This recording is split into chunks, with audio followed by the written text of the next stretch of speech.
है, हम अपने ही गुरु की माला को अपने बच्चों पे से उतारना या जो भी परेशान है उसको से उतारना या उसको धोकर के पानी पिलाना, वही काम है। लोग भागते हैं मंदिर के पास, भक्तों के पास, हमारे सबसे भगवान ये और हम सबसे बड़े भक्त हैं। हमें किसी पर विश्वास नहीं है। जिस किसी के पास भी आप जाते हैं वो तुम्हें भड़काता है, तुम्हारी जेठानी ऐसी है, तुम्हारी दरानी ऐसी है, तुम्हारी बहन ऐसी है, तुम्हारी पड़ोसन ऐसी है।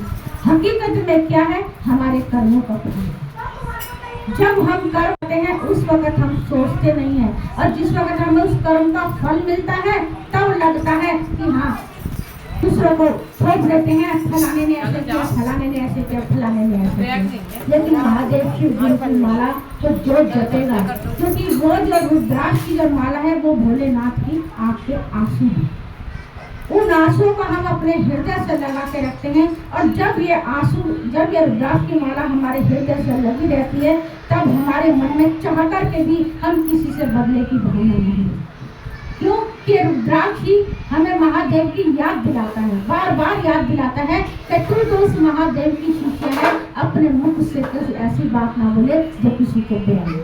तो बदले की भावना की तो बात ही नहीं उठती है। हम उस महादेव की शिष्य हैं जिसने सारी सृष्टि रचाई है, और सृष्टि के रचाता को हम अपने बार बार नमन करते हैं, कोटि कोटि प्रणाम करते हैं। जितनी बार हम उनको प्रणाम करते हैं वही शिव हमारे मन के अंदर भीतर आकर के हमारा वो सारे काम करेंगे।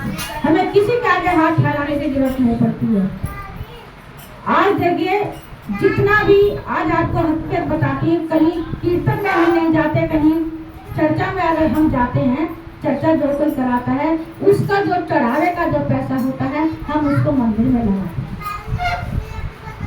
ये हमारी गंगा गुरु बहनें गुल्लक रखी हुई है, ना ये खर्च करती है ना मैं खर्च करती हूँ।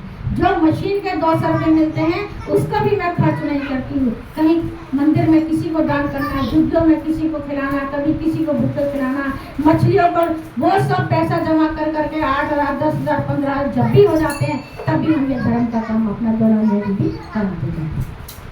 हम 1 रुपये का भागीदार नहीं है, और उस परमात्मा हमारा गवाह है। उस सबको मालूम है कि इस पैसे से जब हमारे मन में कोई लालच नहीं, परमात्मा शिव गुरु देने वाला तू, लेने वाला तू, तो हमें किसी और से लेकर के हमें क्यों बुरा करना? उसके मन की इच्छा है, वो चाहे दे या ना दे, हमारा हक नहीं है हम किसी से मांगे। ये तुम्हारे मन की खुशी होती है, चाहे तो कहते ना मन से वो चाहे सर से लेके पाँव तक ला दे, चाहे मन है तो वो 10 रुपये भी दान करे। तो जो भी चढ़ावा आता है वो हम मंदिर में उसको लगाते हैं, हम अपने ऊपर खर्च बिल्कुल नहीं।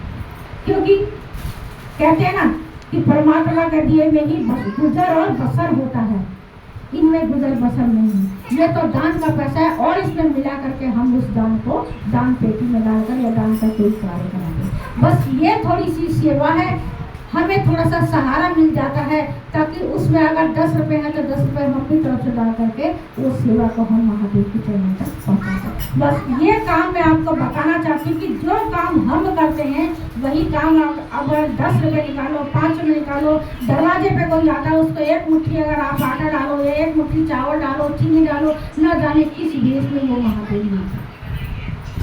हम इस बात से डरते हैं न जाने कब भोलेनाथ, और देखिए जो भोलेनाथ से प्रेम करता है, चाहे तुम माँ से प्रेम करो, किसी कोई भी हो, उसकी परीक्षा जरूरी हो जाती है। परीक्षा में अगर खरा उतरना है तो अपने आप को महादेव के चरणों में छोड़ दो। ना ही ये लालसा, क्रोध, अहंकार, लालच, इन सबको छोड़ना होगा, तब हमारी परीक्षा सफल होती है। एक बहुत बड़े शंकराचार्य थे, माँ काली के पुजारी थे। वो जब भी पूजा करते थे माँ साक्षात उनके सामने आती थी और उनको दर्शन देती थी। और वो जो पुजारी थे वो कैंसर से पीड़ित थे। कहते हैं ना, जो इतनी पूजा पाठ करने वाला उसको तो भगवान का हाथ है, उसको कुछ नहीं सोता। ये हमारा कर्म भोग है, जो हम कर्म करते हैं पिछले जन्म में, इस जन्म में, उसका भोग हमें भोगना पड़ता है। तो उनको कैंसर था। एक दिन उन गुरु जी का शिष्य बनने लगा, गुरु जी आप तो माँ से साक्षात बात करते हो, माँ से मिलते हो, ऐसे क्यों नहीं कह देते माँ से कि माँ मेरी ये बीमारी दूर कर दो, मैं और जीना चाहता हूँ। तो शिष्य ने, गुरु जी ने बोला, शंकराचार्य ने बोला ठीक है मैं ऐसा ही कहूँगा। लेकिन जब माँ आई तो उन्होंने दर्शन किए, सारे दरवाजे बंद कर दिए, और माँ ने उनसे पूछा बोल तुझे क्या चाहिए शंकराचार्य? तो आंखों में नीर भर कर आया और बोलने लगा, माँ मैं जब भी मरूं तेरी गोद में मरूं, मुझे कुछ नहीं चाहिए। जो मेरे कर्म थे मैंने भोगा और मैं किसी के आगे हाथ नहीं फैलाता। जो भी मुझे दक्षिणा में देके जाता मैं उससे पेट भरता हूँ, लेकिन अगर मुझे मौत भी आए तो माँ तेरी गोद में। ऐसा माँ ने बोल दिया था उसकी।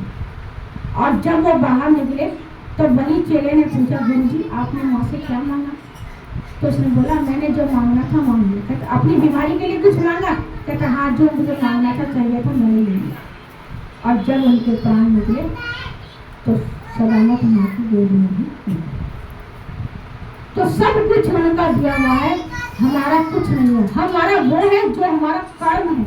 हम जिस कर्म को करते हैं, जिन हाथों से दान करते हैं, जिन हाथों से सेवा करते हैं, उसके हम धन दें, चाहे वो कर्म अच्छा हो चाहे वो कर्म बुरा हो। तो भोलेनाथ यही सिखाते हैं मेरे गुरु के रूप में आकर कि मन के भाव को प्रकट करो, मैं तेरे भाव को भी कहूँ, मुझे कुछ नहीं चाहिए। अगर एक भाव से तूने मुझे एक जन लोटा दे दिया, एक भाव से तूने मुझे पूछ लिया कि खा लो ये, तो मुझे उसमें भी मुझे खुशी है, बाकी मुझे और कुछ नहीं चाहिए। क्योंकि देने वाले तो वही हैं। जो सांसें जो हमारी पकड़ में नहीं है, वो सांसें भोलेनाथ की पकड़ में है।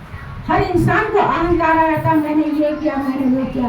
क्या वो अपने आप को सदा मर के लिए जीवित रह सकता है? क्या वो अमर हो सकता है? नहीं। जो आया धरती पर वो जाएगा। तो जो जाएगा उसको कभी भी अहंकार, कभी भी क्रोध, कभी लालच की भावना होनी चाहिए। शायद ये मनुष्य देह हमें इसीलिए मिली है ताकि हम किसी को समझें, किसी के दर्द को समझें, किसी की सेवा को समझें, और हम तो तरेंगे शिव भक्ति से, औरों को भी तारेंगे। ऐसा हमने निश्चय किया है। आप लोग भी निश्चय लो, जिसने नाम दर्द नहीं कराया वो नाम दर्द करो। भगवान महादेव शिव को सिर्फ गुरु बनाना है। वो तुम्हारे खाने पीने में कोई रोक टोक नहीं करते, वो तुम्हारे उठने बैठने में कोई रोक टोक नहीं है। जैसा तुम चाहो वैसा खाओ, जैसा तुम चाहो उठो। बस इस घट में उस गुरु का नाम होना चाहिए।